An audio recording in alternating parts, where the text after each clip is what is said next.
Queria convidar os irmãos que me acompanhassem na leitura. Hoje nos ateremos aos versículos 1 a 3, que diz assim a palavra do Senhor. A palavra do Senhor veio a Jonas, filho de Amitai, dizendo: levante-se, vá à grande cidade de Nínive e pregue contra ela, porque a sua maldade subiu até a minha presença. Jonas se levantou, mas para fugir da presença do Senhor, para Tarsis. Desceu a Jope, encontrou um navio que ia para Tarsis, pagou a passagem e embarcou no navio para ir com eles para Tarsis, para longe da presença do Senhor. Vamos orar? Ah, Senhor, para onde fugiremos da Tua presença? Pai amado, se vamos ao alto dos céus, aos confins dos mares, se nos detemos na asa da alvorada, Senhor, não importa para onde nós vamos, onde quer que nós formos, a Tua mão estará nos guiando, o Senhor estará ali presente. Pai, precisamos da Tua misericórdia e da Tua graça, porque hoje iniciamos essa nova série de sermões, e a cada início de um novo livro sendo exposto aqui nessa igreja, Senhor, nós nos lembramos do quanto é infinito aquilo que o Senhor tem a nos ensinar, porque é infinito o Teu caráter, é infinito, Senhor, os Teus pensamentos são insondáveis. Então ensina-nos, Pai, de acordo com aquilo que o Senhor revelou, ensina-nos através do livro deste profeta, trata o nosso coração, ensina-nos a não fugir da Tua presença, a estarmos dispostos a oferecer a mão de misericórdia até aos nossos inimigos, a não acharmos que podemos fingir que há algum lugar onde o Senhor não está. Nós oramos pela Tua graça em nome de Jesus.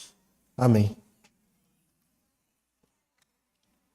Meus irmãos, eu imagino que todos aqui que cresceram na igreja provavelmente aprenderam a história de Jonas muito cedo já em escola bíblica dominical, não é? E a gente aprende principalmente a parte mais estética da história de Jonas, aquela parte que é mais característica, né? O fato dele ter sido engolido pelo peixe. E as discussões a respeito de Jonas, lamentavelmente, muitas vezes ficam, né? Elas ficam girando em torno dessa discussão, se é possível uma pessoa ficar 3 dias e 3 noites na barriga de um peixe sem morrer. O que é uma grande distração frente aos profundíssimos ensinos que esse livro tem para nós. Nós aprendemos algumas coisas no livro do profeta Jonas. Primeiro nós aprendemos a respeito desse profeta fujão, não é? E aprendemos sobre como o profeta fujão nos mostra que a obra que Deus tem a fazer, ela pertence a Deus, ela não pertence ao profeta. Nós temos aqui a história de um profeta que não se colocou, não se dispôs diante de Deus para realizar a obra. Nós lemos em 1 Timóteo 3:1, né, que começa a falar a respeito da ordenação de pastores, Paulo dizendo: fiel é a palavra. Se alguém deseja o episcopado, excelente obra almeja. Isso nós estamos falando de pessoas que desejam estar nessa obra, né? Ora, Jonas não desejou o episcopado. Jonas não queria essa obra para ele. Ele foi, portanto, frustrado em tudo aquilo que ele desejou para si mesmo. Ele não queria pregar. Ele teve que pregar. Ele não queria ir para Nínive. Ele teve que ir para Nínive. Ele não queria nem o arrependimento dos seus ouvintes. E ele teve que assistir de camarote o arrependimento dos seus ouvintes. Em todas as ocasiões que o coração de Jonas quis seguir em uma direção contrária à vontade de Deus, Deus interveio e realizou a sua própria vontade. Porque quando Deus decide realizar uma obra, Ele usa os instrumentos que deseja para cumprir os seus propósitos e ponto. A salvação está amarrada ao Deus que deseja salvar e não às pessoas que Ele comissiona para isso. O próprio Paulo diz em 1 Coríntios 3, 5 a 6, quem é Apolo? Quem é Paulo? São servos por meio de quem vocês creram, e isto conforme o Senhor concedeu a cada um. Eu plantei, Paulo falando, eu plantei, Apolo regou, mas o crescimento veio de Deus, porque a obra é de Deus. E João nos garante, a respeito do escopo da obra de Jesus, que Jesus falando, todo aquele que o Pai me dá, este virá a mim, e o que vem a mim, de modo nenhum o lançarei fora. Aquela geração de ninivitas foi dada a Jesus pelo Pai, e eles vieram, independentemente da vontade do profeta. De forma que quando Deus deseja levantar uma pessoa para fazer essa obra, ele vai levantar. E se ela não quiser, o sentimento será como aquele do profeta Jeremias, no capítulo 20, versículo 9, quando Jeremias diz: quando eu pensei, não me lembrarei dele, não falarei mais o seu nome, deixa quieto esse negócio de profeta, não quero mais falar. Então isso se tornou em meu coração como um fogo encerrado nos meus ossos. Portanto, aprendemos com esse profeta fujão, que é Jonas, que a obra é de Deus, ela não é do profeta. Em segundo lugar, nós aprendemos a respeito da justiça de Deus e como ela se aplica. Algo muito lindo. Aprendemos que Deus, ele é um Deus que em sua justiça, ele pune e ele salva. Em uma era que a pregação de Deus, da palavra de Deus, muitas vezes é confundida com mensagens de motivação, de amor no sentido moderno, de carinho, cuidado, nós precisamos nos lembrar quem é o Deus das Escrituras. É claro que a palavra de Deus fala de amor, é claro que ela fala de cuidado, é claro que a palavra de Deus fala de consolo, mas ela também revela um Deus perfeitamente justo, que odeia o mal e derrama sua ira contra o pecador que não se arrepende. Deus não deixa pontas soltas no universo, o pecado tem que ser tratado. Foi justamente para isso que ele enviou o seu Filho, para redimir os pecados do seu povo eleito. Nós jamais poderemos permanecer no nosso pecado e ao mesmo tempo ter comunhão com um Deus que é perfeitamente santo. A cruz é a demonstração tanto da grandeza do amor de Deus pelo seu povo, quanto da seriedade do pecado e do castigo que o pecado merece. Um Deus que é justo e santo a ponto de dizer no versículo 2, ordenar, vá à grande cidade de Nínive e pregue contra ela. Não a favor. Não dê uma palavra de motivação ou entregue uma profecia. Pregue contra. Existe pecado nessa cidade, esse pecado tem que ser confrontado, sob pena da ira de Deus se derramar sobre essa cidade. Um Deus que, quando o seu profeta decidiu fugir da sua vontade, revelou inclusive a sua insatisfação com o pecado desse profeta, porque quando Jonas foge, ele peca, não é?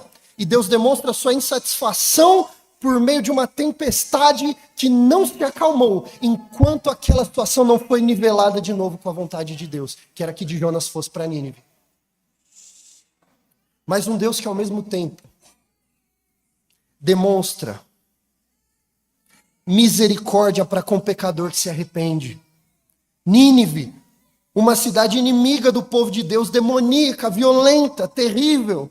Mesmo assim, quando os ninivitas ouvem a palavra, através da palavra, Deus entrega àquele povo o coração de carne em lugar do coração de pedra. Eles se arrependem e Deus demonstra a misericórdia. A justiça de Deus, ela consegue congregar a sua misericórdia e amor com a sua santa ira, não é?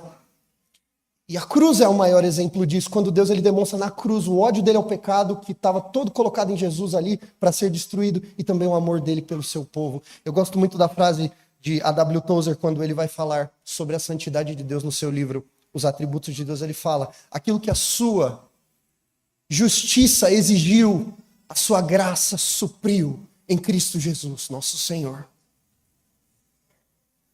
Portanto, aprendemos com Jonas também a respeito, no livro de Jonas, do caráter desse Deus e da justiça que pune e que salva, sem que essas coisas se contradigam. Nós aprendemos também no livro de Jonas uma lição a respeito de conflitos humanos, não é?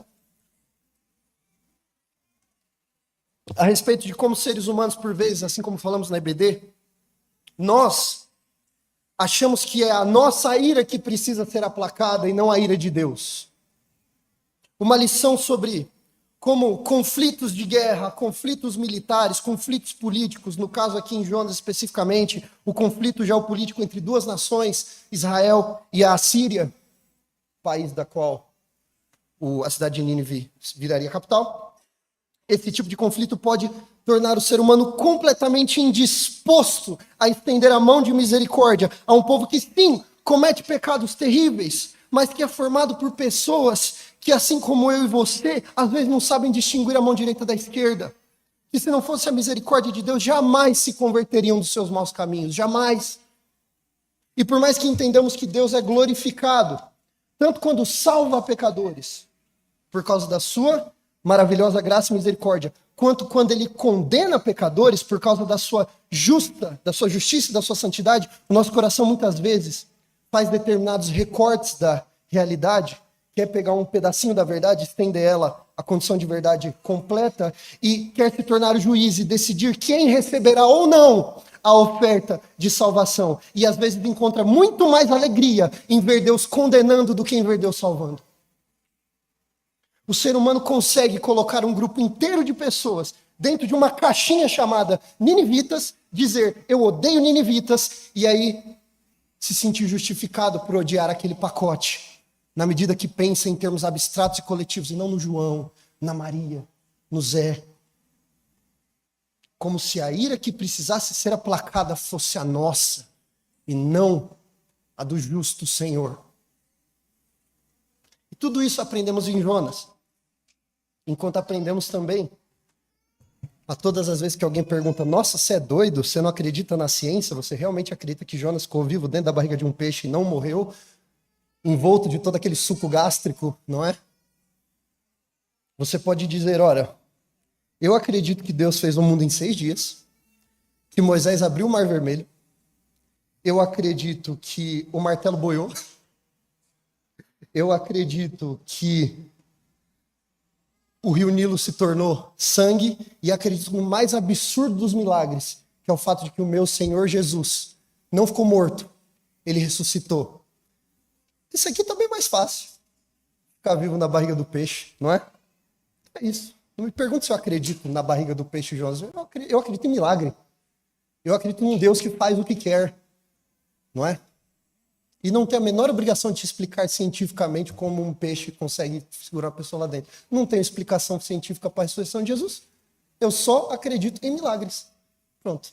Aí essa é uma conversa que a gente pode ter, correto?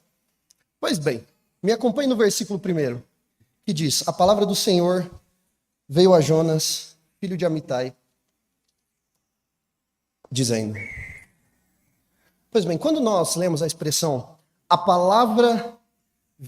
veio a palavra do Senhor, não é? A palavra do Senhor veio. Nós estamos diante aqui de uma fórmula comum nos livros chamados livros proféticos, né? Nos livros dos profetas. Um profeta não se autoproclama profeta. Ele não se levanta para falar de Deus por iniciativa própria. Quando se fala em nome do Senhor, a mensagem precisa ter procedido do próprio Deus. Conforme Jeremias 1,4 diz, por exemplo, a palavra do Senhor veio a mim. Jeremias diz. Ou em Ezequiel 1,3 diz, a palavra do Senhor veio expressamente a Ezequiel, filho de Buzi, o sacerdote, tal.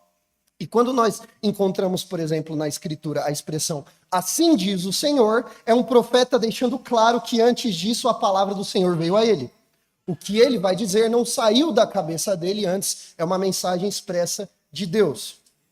Mas até usar esse refrãozinho, assim diz o Senhor, veja, a gente ouve muito isso, né? Assim diz o Senhor, eis que te digo. A gente vai visitar os irmãos ontem, né?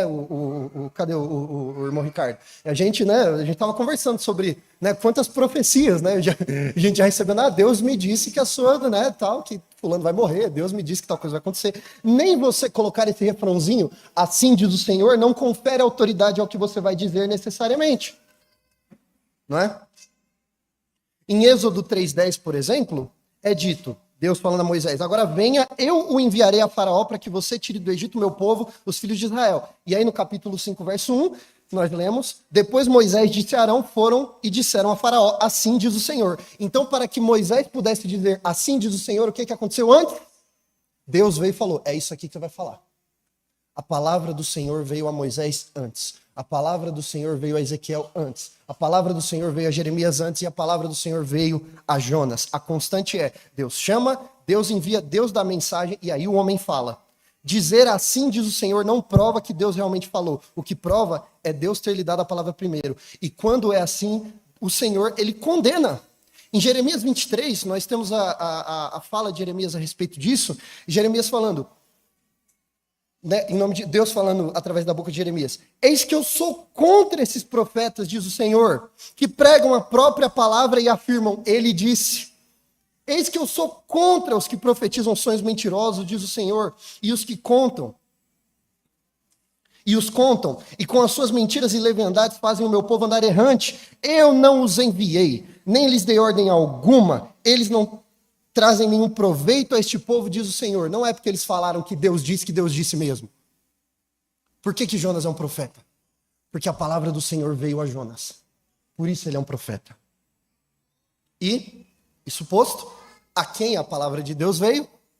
Ela veio a Jonas, correto?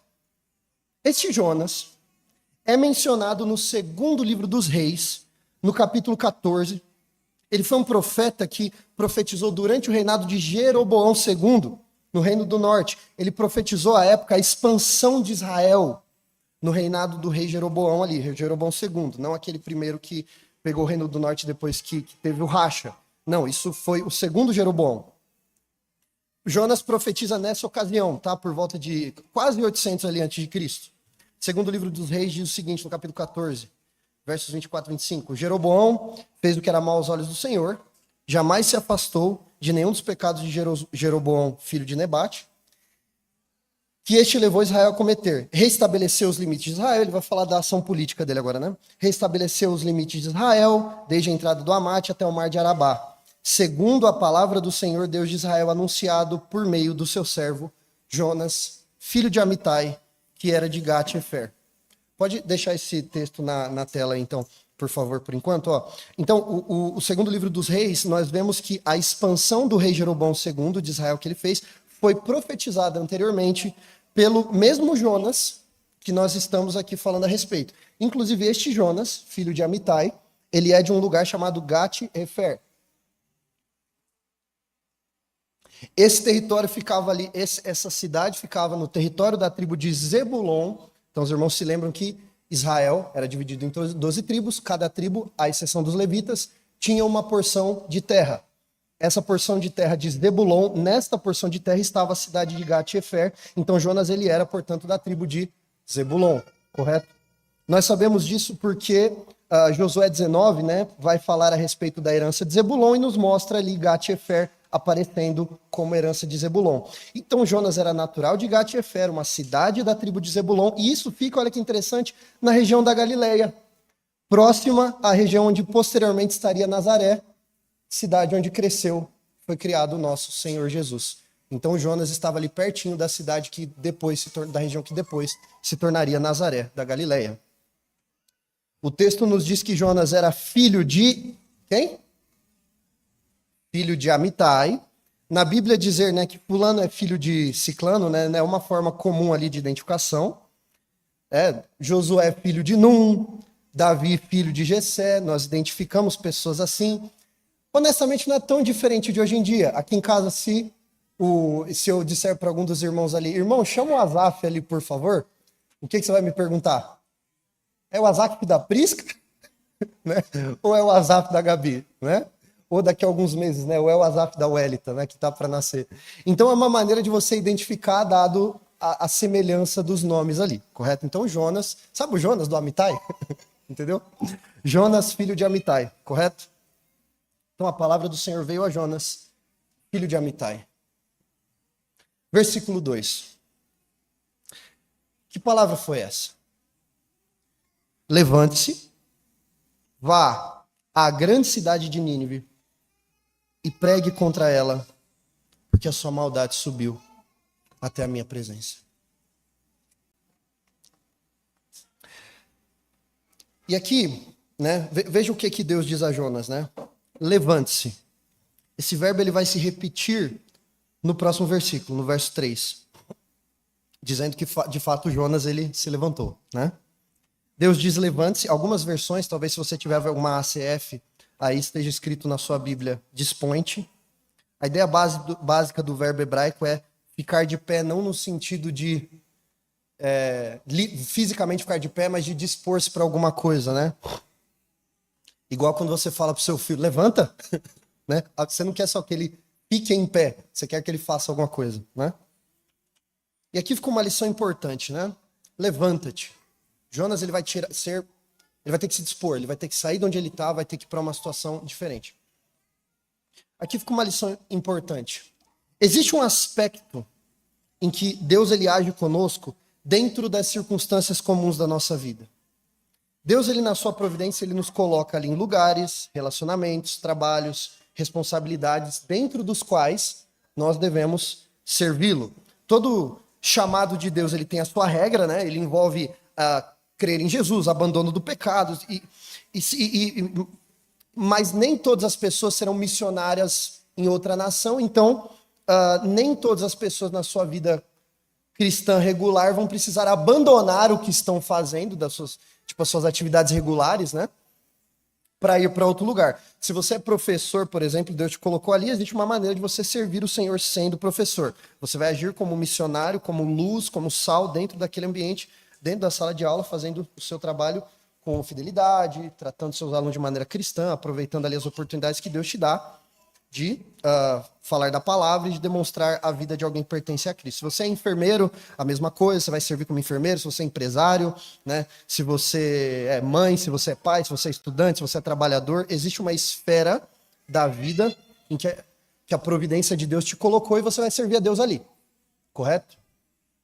Paulo, ele vai trabalhar essa ideia em 1 Coríntios 7, né? Ele fala, cada um permaneça diante daquilo que Deus, né? Diante de Deus naquilo que foi chamado.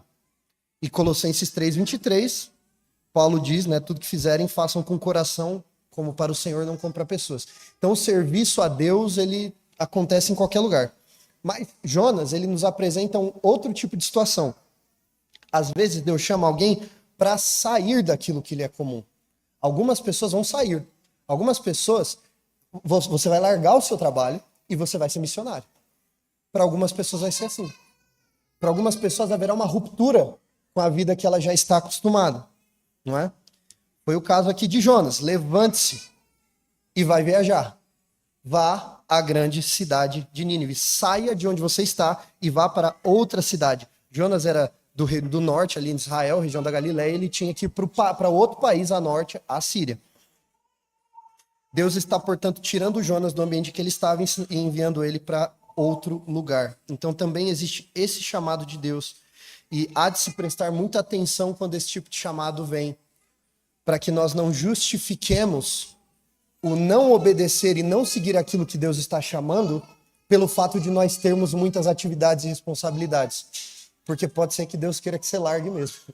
E aí vai ser dentro da sua vida, aí você vai ter que ver, você vai ter que fazer essa avaliação em oração e buscando sabedoria.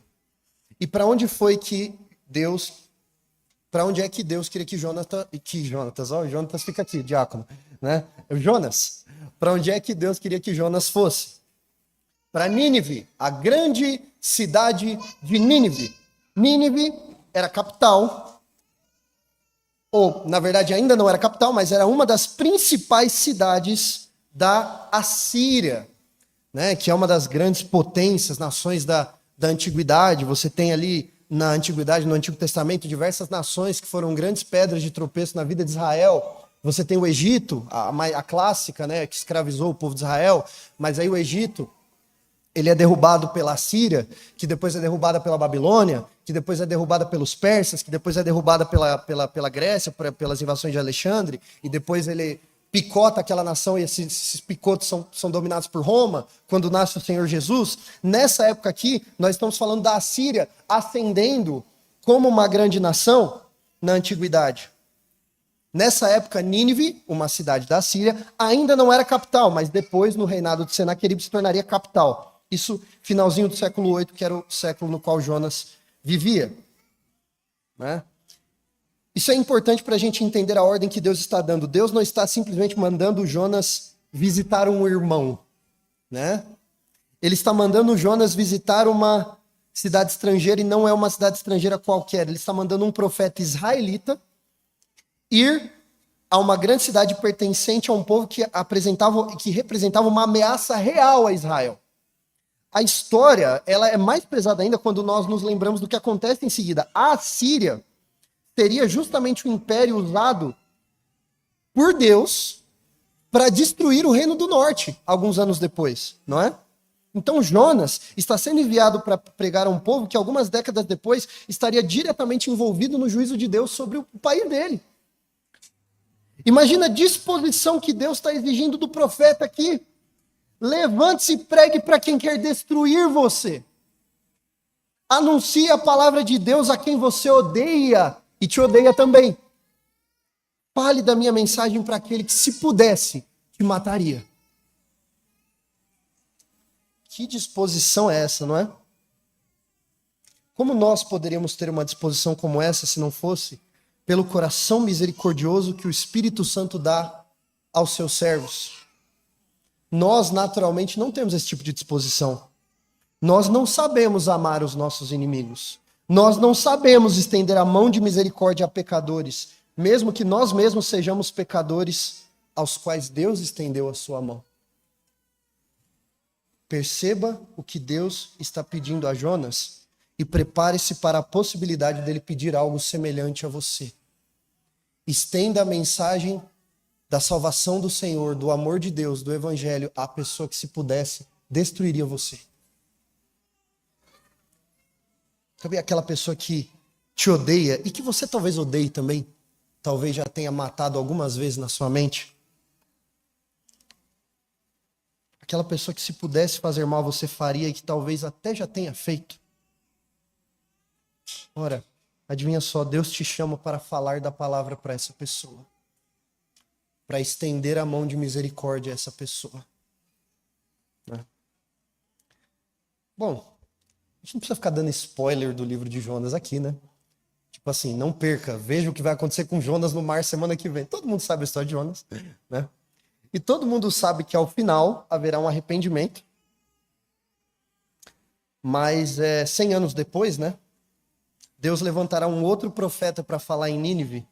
Depois vai ser para destruir mesmo. Na ocasião que Jonas pregou, Nínive se arrependeu. Mas 100 anos depois eles voltam para os seus pecados e Deus manda um outro profeta. Quiz, quem se lembra que profeta é esse? Que outro profeta pregou a Nínive? Profeta? Já pregamos aqui no culto de quarta-feira. Pastor Luiz acertou, mas também profeta Naum, não é? Profeta Naum depois pregaria também a respeito da destruição dessa cidade má. A Síria era tão má que eles faziam a maldade da Síria era a peça de propaganda imperial, né? Tem um artigo acadêmico muito interessante da Universidade da Pensilvânia que mostra, ele traduz alguns artefatos ali da antiga Síria e mostra como eles faziam questão de registrar a violência deles com orgulho. Tipo, eu fiz isso, né? Sabe igual o político quando vai fazer propaganda, na minha gestão, eu fiz isso, né? Fiz tal coisa, né? Aquela antiga propaganda eu tava escrevendo esse sermão, tava lembrando daquela antiga propaganda do Paulo Maluf nos anos 2000, né? E a Imigrantes, foi Maluf que fez. Quem viu essa? Ou fui só eu? Vocês lembram disso? Ah, e o Rodolfo, né? Foi Maluf que fez. Eu falei, nossa, o Maluf fez São Paulo inteiro. Me deu uma urna imediatamente. Mas, assim, brincadeiras à parte, né? Propaganda eleitoral dos políticos, né? Eu fiz isso, eu fiz assim. E mostra com aquele orgulho todo para mostrar a pompa deles, né? A Síria fazia isso, né? Só que ele fazia isso com as atrocidades que eles faziam. Tem uma inscrição da época do reinado de um rei chamado Sargão II, que diz assim, a propaganda eleitoral dele, digamos assim, na propaganda imperial. Arranquei a pele de Assur-Leí e deportei o povo da terra, né? Vota em mim. Algo do tipo assim, né? Mas tudo isso, claro, né? A gente fala como piadinha que isso seria algo eleitoral, mas isso, na verdade, era a propaganda para que outras nações tivessem medo delas. Né? Para que outras nações tivessem medo da Síria. E o Senhor Jesus fala sobre Jonas e os ninivitas, citando a maldade da Síria e que, usando a maldade da Síria como parâmetro para julgar Jerusalém. Vejam o que nós lemos em Mateus 12, versos 38 a 40. Quando alguns mestres diziam a ele, mestre, queremos ver algum sinal sendo feito pelo Senhor. Ele respondeu, uma geração perversa e adúltera pede um sinal, mas nenhum sinal lhe será dado, senão o do profeta Jonas. E qual é o sinal do profeta Jonas? O sinal do profeta Jonas é que Jonas esteve 3 dias e 3 noites no ventre de um grande peixe, assim como o Filho do Homem, Jesus, também estará 3 dias e 3 noites no coração da terra. Ele usa a história de Jonas como uma espécie de comparação com o que haveria de acontecer com ele. Jonas pregou para uma nação estrangeira, ficou enterrado no mar 3 dias. A nação se arrependeu. Eu estou aqui, Jesus falando, pregando para vocês, vou ficar 3 dias e 3 noites na terra, e vocês não vão se arrepender. Então, adivinha, aquela geração de ninivitas vai participar do juízo de vocês. Aquela geração maldosa estará no trono junto, julgando vocês, porque eles se arrependeram quando o profeta de Deus veio. O profeta absoluto está aqui e vocês não se arrependem. Né? Pois bem, essa é a cidade de Nínive. E o que nos é dito é que Deus falou, pregue contra ela. Pregar contra é anunciar condenação, anunciar o castigo de Deus a Nínive. A cidade de Nínive seria destruída se eles não se arrependessem. O John MacArthur, ele vai falar, né, falando sobre Nínive, ele vai falar que a missão de Jonas era trazer luz à maldade deles. Eles não entendiam aquelas coisas como maldade, tal era a profundidade da imersão que eles estavam naquilo. E Jonas tinha que trazer luz a essa maldade e anunciar o castigo que se aproximava. Né? E o comentário do Warren Wiersbe vai dizer que vai chamar a atenção ao fato de que Deus ele não ignorou a violência, a crueldade dos ninivitas, mesmo os ninivitas não sendo do seu povo, não é? Isso é uma coisa muito interessante. Deus, ele frequentemente envia profetas para pregarem não só contra Israel, mas contra outras cidades e nações. Isaías prega contra a Babilônia, Jeremias prega contra Judá e contra outras nações, Ezequiel pregou contra Tiro, não é? Naum pregou contra Nínive, contra a Síria. Obrigado, meu irmão. Deus abençoe. Isso nos ensina uma lição importante, né? O tribalismo de Jonas, de não querer ver Nínive convertida, porque o meu Deus é o Deus de Israel, ele é meu, ele não é seu, vocês são maus, Deus tem que destruir vocês, não é? Mas o tribalismo de Jonas está errado por dois motivos. Primeiro motivo, porque ele não tem o direito, esse é o óbvio, ele não tem o direito de negar amor e misericórdia de Deus a outra pessoa, a outra nação, quem quer que seja. O Deus não é o Deus da tua tribo, Jonas. Deus é o Deus do mundo inteiro. Mas, em segundo lugar, um outro erro de Jonas é porque não existe um único ser humano nesse universo que não deva satisfação ao Deus de Israel. Mesmo ele sendo o Deus de Israel, Deus de Abraão, Isaac e Jacó, ele é o Deus criador desse mundo inteiro. E todas as nações, todas as pessoas devem satisfação a esse Deus. A gente sabe que nem todo mundo se arrepende. A gente sabe que a ética do reino de Deus, como aprendemos no Sermão do Monte, não pode ser plenamente vivida por quem não foi regenerada pelo Espírito. As pessoas que não fazem parte da fé cristã, por vezes, podem dizer pra gente, quando a gente fala alguma coisa assim, sobre algo não ser correto aos olhos de Deus, ser pecado, ser digno de condenação, a pessoa vai dizer algo assim, isso funciona pra você, porque você é cristão, eu não sou, então eu não acredito nisso, então não vale pra mim.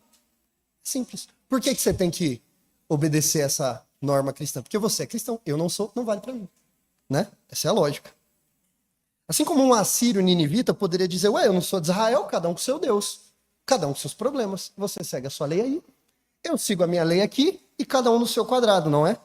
Por que eu teria que seguir os 10 mandamentos? Eu sou assírio? Perceba algo interessante. Deus está aplicando os seus padrões desenvolvidos em Israel, ou dados a Israel, a uma nação que não recebeu a lei, não recebeu os profetas. Isso mostra que até aqueles que não pertencem ao povo da aliança devem satisfação ao Senhor, porque Deus criou todas essas pessoas. O Deus de Abraão, de Isaac e de Jacó, o Pai de Jesus Cristo, o único Deus que existe, criou todas essas pessoas.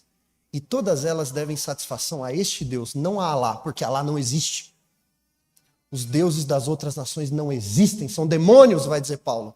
Há um Deus a quem você deve satisfação, e somente um. E todas as nações têm que ouvir dele. Por isso vá, Jonas, vá até Nínive, essa cidade que não descende de Abraão, não recebeu a lei de Moisés, e na autoridade de Yahvé, o Deus de Abraão, pregue contra ela. Por quê? Ainda no versículo 2, porque a sua maldade subiu até a minha presença. O que isso nos mostra? Maldade dos assírios tinha subido até Deus, né? A violência, a opressão, o morticínio, aquela perversidade não estava, nada disso estava escondido. Deus conhecia cada uma delas. E agora a mensagem de Deus e o seu potencial juízo seriam anunciados àquela cidade.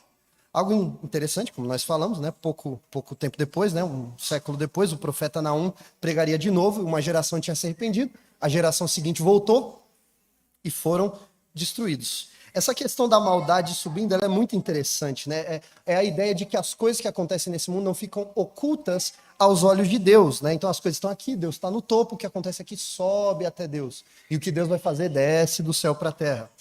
Nós vemos, por exemplo, em Apocalipse, algo muito lindo. Apocalipse capítulo 8, versos 4 e 5 dizem o seguinte: da mão do anjo, subiu à presença do... Então tem um anjo ali, e da mão desse anjo subiu à presença do Senhor a fumaça do incenso, com as orações dos santos. O que é isso? O anjo está entregando a Deus a oração do seu povo. Isso está subindo ao céu. Então o anjo pegou o incensário, ali onde é que está esse incenso, encheu-o do fogo do altar, a ira do Senhor enchendo esse incensário, e ele o atirou à terra. E houve trovões, vozes, relâmpagos e terremoto. Olhem esse imagético. A oração dos santos sobe a Deus, e a ira de Deus desce do céu em juízo. Esse movimento é muito interessante. Isso é importante, meus irmãos, porque por vezes nós achamos que a maldade desse mundo... Deus está alheio à maldade desse mundo, que ele não liga, porque ela continua acontecendo. Achamos que o mundo está completamente ao léu. Parece que não há um Deus soberano governando a história, mas a maldade desse mundo sobe até Deus, e ele sabe, e ele há de redimir esse mundo. A injustiça não durará para sempre. Jonas nos lembra disso. Nenhuma maldade passa despercebida. Não foi diferente com a Síria. Versículo 3, Jonas se levantou, é o que diz. O verso 3, quando diz Jonas se levantou, nós podemos de primeiro ponto falar, veja que Jonas executou exatamente o verbo que Deus mandou que ele executasse. Deus disse, levante-se, Jonas falou, tá bom, e ele se levantou. Mas infelizmente tem um adversativo aqui, né? Mas ele se levantou para fugir da presença do Senhor para Tarsis, né? Essa semana eu conversava com a minha esposa sobre como, quando nós temos filhos, é impressionante às vezes, a gente vê a disposição do coração das crianças para fazer exatamente o contrário do que a gente falou. Assim, é impressionante, parece que ele espera a ordem para tomar a decisão de fazer o contrário. Jonas fez isso. Se levantou como Deus mandou, mas para fugir da presença do Senhor. Isso é muito cômico. Vocês sabem que na Bíblia, em geral, Deus, quando ele vai ser descrito como Deus da natureza, né? Ele, em geral, ele é descrito como Deus que fez a terra e o mar. Jonas é o único livro que descreve Deus como Deus que fez o mar e a terra. Jonas vai falar, eu sirvo o Deus de Israel, Deus que fez o mar e a terra. Quase que como para dizer para aqueles que estavam no barco junto com eles que a tempestade daquele mar era governada por Deus. E aí o crente, Jonas, né? O que está na fé correta, precisa ouvir a admoestação do pagão. Mas você serve o Deus que fez o mar e você está tentando fugir dele pelo mar? Pois bem, ele se levantou, mas para fugir da presença do Senhor, para Tarsis. Do outro lado, ele se levantou e foi para o caminho oposto. E, meus irmãos, não era pouco oposto. Era muito oposto. Não é? Tem aquela, não sei se é aquela imagem que eu pedi para colocar. Tem aquela imagem aí que eu deixei? Tem como colocar a imagem da paz? Você pode colocar aí para a gente? Queria mostrar para vocês aí. Essa imagem está fora de proporção. Pode ser que ela engane um pouco em termos de escala. Mas se vocês olharem ali, ó, dá um zoom no meio ali para mim, por favor, Felipe. Para a gente ver o movimento de Jonas. Tem como... Tá. Jonas, ele estava ali no meio onde tem aquela setinha ali, vinho, marrom ali, é Gat-Hefer, onde estava Jonas, certo? E logo embaixo, em azul, tá Jope, que foi para onde ele desceu para pegar o barco. Então ele fez, tipo assim, sabe? Você pega o carro e vai para o aeroporto, sabe? Ele pegou ali e foi ali para Jope. Nínive estava no mesmo bloco de terra. Então, se você olhar ali à direita do mapa, lá em cima está Nínive, né? A norte de Israel está o reino, o Império Assírio. Jonas pegou o barco em Jope e foi para Tarsis. Tarsis fica no sul da Espanha, fica em outro continente, correto? Se você colocasse essa imagem em escala, a distância de Jope, né, ou de Gat-Hefer para Nínive seria algo em torno de 900 quilômetros. Então você sai daqui, você chega o quê? No norte do Rio, né? 600 quilômetros você chega no Rio, mais uns 300 você está quase em Vitória do Espírito Santo. Beleza. Era a distância que Jonas ia levar para percorrer, para chegar, né? Agora, Tarsis, no sul da Espanha, ela estava a 4.000 quilômetros de distância. Dá para percorrer o Brasil inteiro. Ele não foi para pouco pro oposto, ele foi muito pro oposto, né?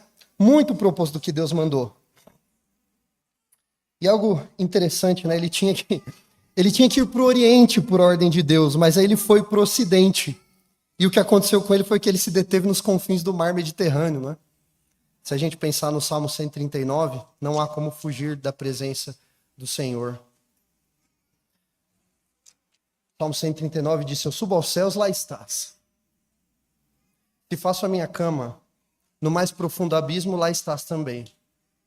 Se eu tomo as asas da alvorada no Oriente, né, do lado direito, da perspectiva de Israel, as asas da alvorada estão no Oriente.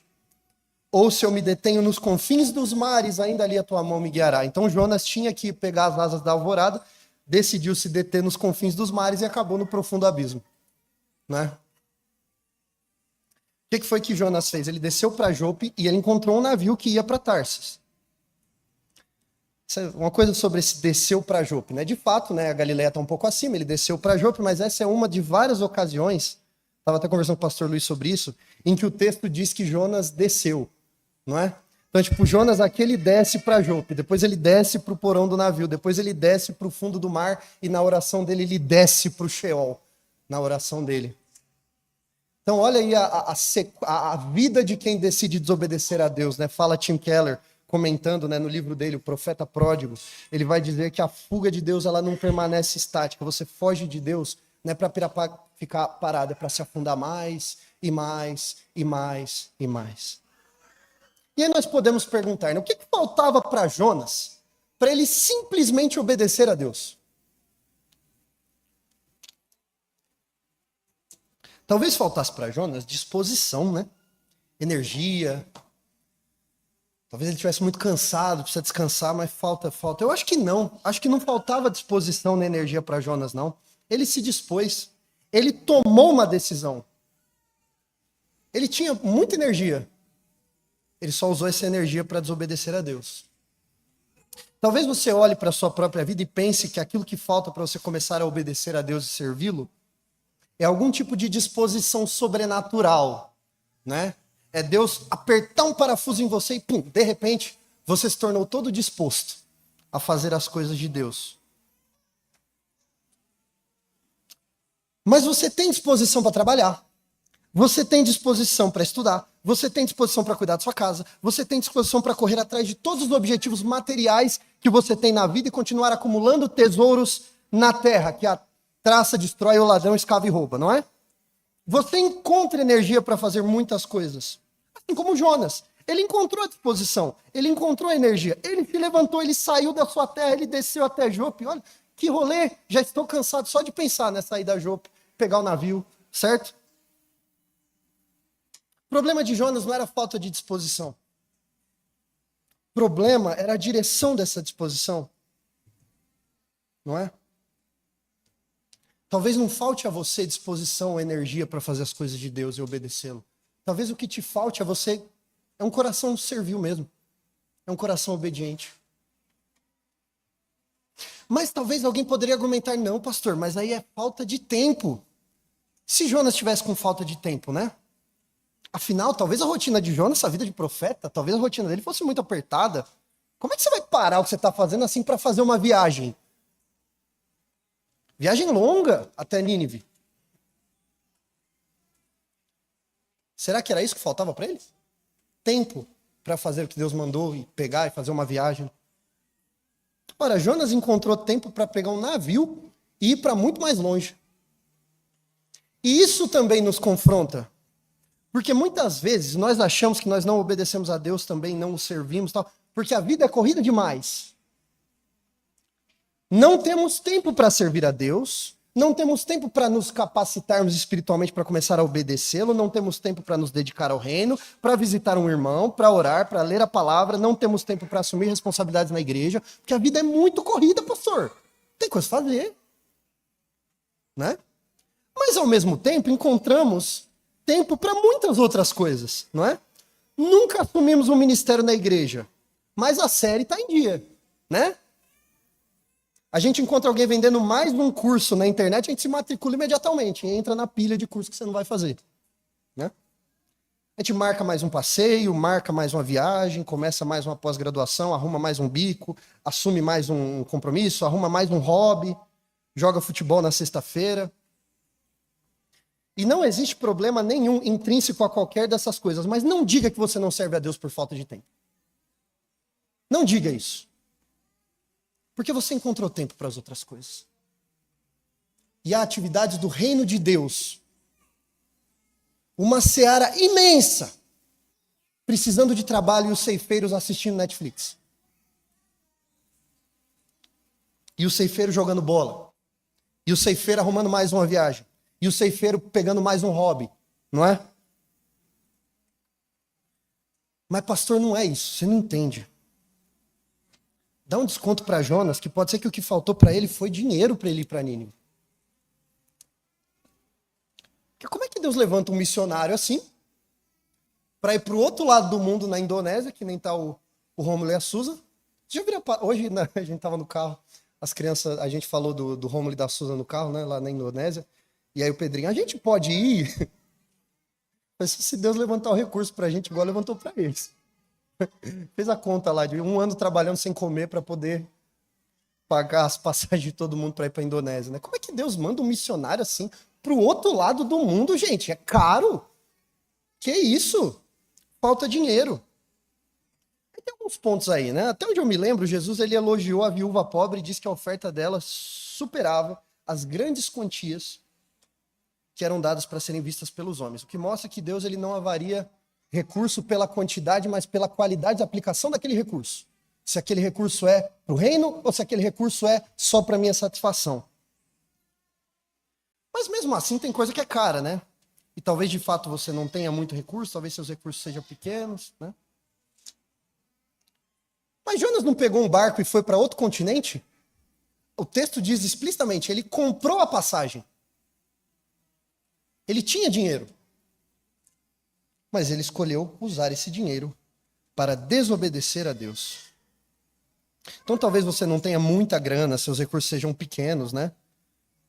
Mas ao mesmo tempo você encontra dinheiro para mais uma assinatura de mais um streaming, para mais um lanche na rua, para mais uma compra na internet, mais um dinheiro gasto nas suas vaidades. E de novo, existe algum problema nessas coisas em si? Bom, eu acho que o problema é você consumir essas coisas e dizer que você não serve mais a Deus porque te falta dinheiro. Que você não oferta porque falta dinheiro. Que você não ajuda o irmão em necessidade porque falta dinheiro. Você cortar umas 3 assinaturas de streaming aí, sobra R$150 e você ajuda o irmão que está passando necessidade. Se você olhar com atenção, você vai ver que você não você precisa ser rico, milionário, não. Você só precisa estar com seus recursos à disposição de Deus. Jonas não estava. O que faltava para Jonas? Havia recurso, havia tempo, havia disposição. Ele teve disposição para ir, ele teve dinheiro para comprar passagem, ele teve tempo para viajar. O que não faltava? O que faltava para ele? Faltava um coração inclinado a obedecer a Deus. Era isso que faltava. E isso nos mostra, meus irmãos, uma coisa muito interessante, né? O arbítrio humano, ele até existe, em certo sentido, né? A vontade humana existe, a volição humana existe. O arbítrio existe. Ele só não é livre.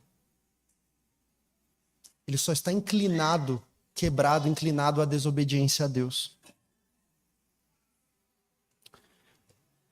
E caminhando para o final, para não ficar em tom de deprimência, de depressão, A desobediência de Jonas, ele deixa uma coisa muito clara para nós, né? Algumas coisas, na verdade. Primeiro, a obediência a Deus é totalmente possível dentro dos recursos que ele nos concede. Do tempo, da disposição e dos recursos que ele nos concede. Pedro afirma, em 2 de Pedro 1,3, que pelo poder de Deus nos foram concedidas todas as coisas que conduzem à vida e à piedade pelo pleno conhecimento daquele que nos chamou para a sua própria glória e virtude. Paulo vai falar aos Romanos, pode deixar esse texto, por favor, meus irmãos. Paulo vai falar aos Romanos que o Deus que não negou o seu filho não dará junto com o seu filho todas as coisas. E que coisas são elas? Ah, é coisa material. É que não é nada disso. Todas as coisas que conduzem à vida e à liberdade, para que a obra de Cristo na sua vida seja completa. A sua salvação não é só Deus virando uma chave dizendo não vai para o inferno. É uma vida de calibragem do teu ser, da tua, até a glorificação. A partir do momento que você é justificado, está sendo santificado e será glorificado, todos os recursos necessários para que isso aconteça na sua vida, Deus deu. Você não está crescendo em graça, em obediência a Deus, em serviço a Deus, porque Deus deixou faltar alguma coisa para isso. É porque você não usa, porque você não quer, porque você quer usar tudo aquilo que Deus te deu só para atender seus próprios desejos. Você é como o Jonas, Deus te mandando fazer a obra, você quer ir para o outro lado. Não, mas eu tenho que usar meu dinheiro para essa outra coisa, o meu tempo para essa outra coisa, a minha disposição para essa outra coisa. E patina, anos, lutando com os mesmos pecados, nas mesmas desobediências, porque não há disposição em se colocar diante de Deus. Mas mais uma coisa bonita na história de Jonas é o seguinte, né? A obra, como nós falamos, não depende do obreiro. Deus queria salvar Nínive, ele ia salvar Nínive. Ponto final. Às vezes a gente fala sobre a doutrina da eleição aqui, e as pessoas ficam, mas e aquele povo, se Deus elegeu, que nunca ouviu? Eu falo, Deus quiser salvar, ele vai salvar. Ele vai mandar o evangelista, ele vai mandar os recursos, ele fará, porque a obra é dele, a obra não é do profeta. Não é? E finalmente, é impossível nós não fazermos uma comparação entre Jonas e o nosso Senhor Jesus. O autor da carta aos Hebreus, ele mostra que Cristo é superior a todos aqueles que Deus levantou em Israel. Ele é superior aos anjos, ele é superior a Moisés, ele é superior ao sacerdócio levítico e ele é o profeta dos profetas. Vejam o caráter. Imagina se o nosso Salvador tivesse o caráter de Jonas ou o caráter de qualquer um de nós, não é? Jonas fugiu da vontade de Deus, como nós frequentemente fugimos. Jesus veio, perdão. Ele não fugiu. Jonas não queria levar a misericórdia de Deus aos seus inimigos. Jesus veio direto de encontro aos seus inimigos. João diz que Jesus veio para os seus não o receberam. E aí quando perguntaram a Jesus sobre a sua missão, ele respondeu que a comida dele era fazer a vontade do seu Pai. Percebam onde está a alegria de Jesus em obedecer a Deus e cumprir o plano do Pai. E que plano do Pai era esse, João 6? Que nenhum daqueles que o Pai e o Deus se perdessem. Jesus tinha prazer em realizar a obra de salvação do seu Pai, enquanto Jonas não queria fazer porque não queria ver o arrependimento daquelas pessoas. Jesus tem prazer nisso, em ver os eleitos de Deus vindo à fé. E meus irmãos, esse é o nosso Salvador. A falta de misericórdia de Jonas e a disposição dele em desobedecer tem que nos fazer olhar para a misericórdia de Cristo e a sua perfeita disposição em cumprir a obra do Pai, que é salvar as suas ovelhas, incluindo nós. Jesus tinha prazer em fazer isso. Nós somos muito mais parecidos com Jonas do que gostaríamos de admitir. Não amamos o próximo como deveríamos. Não estamos naturalmente dispostos a estender a mão de misericórdia. Não escolhemos obedecer a Deus, aplicando a nossa disposição, tempo e recursos a Deus. Cristo não. Cristo fez uma obra perfeita, redondinha, na plenitude dos tempos. Ele veio, nascido de mulher, nascido debaixo da lei, e no tempo certo ele se entregou, fez exatamente de acordo com a agenda que Deus estabeleceu, assim salvando não só uma nação de ninivitas, mas todo o povo eleito de Deus espalhado por toda a face da terra. E assim como Jonas permaneceu 3 dias e 3 noites no ventre do grande peixe, Jesus permaneceu 3 dias e 3 noites no sepulcro, mas ele ressuscitou para a nossa justificação, não ficou no túmulo. Portanto, creia em Cristo, Deposite a sua fé neste que é um profeta probo, digno, profeta dos profetas, nosso Senhor Jesus, que morreu a morte que nos era devida, mas venceu. O castigo que nos traz a paz estava sobre ele. Se você crer nele, depositar a sua fé na obra que ele realizou na cruz, você será salvo. Como diz a palavra, creia no Senhor Jesus e seja salvo. Seja salvo da condenação. Vamos orar? Pai amado, obrigado pela tua graça e por estarmos aqui esta manhã para ouvir a tua palavra. Senhor, em nome de Jesus, coloque em nós disposição para te servir e que os nossos recursos, eles estejam todos à tua disposição para realizarmos a tua obra. Pai amado, obrigado pela obra de Jesus, que não é como Jonas e não é como nós, mas é um profeta disposto a entregar a mensagem de misericórdia que nos salvou. Somos muito gratos por isso. Obrigado por tudo, Pai, em nome de Jesus. Amém.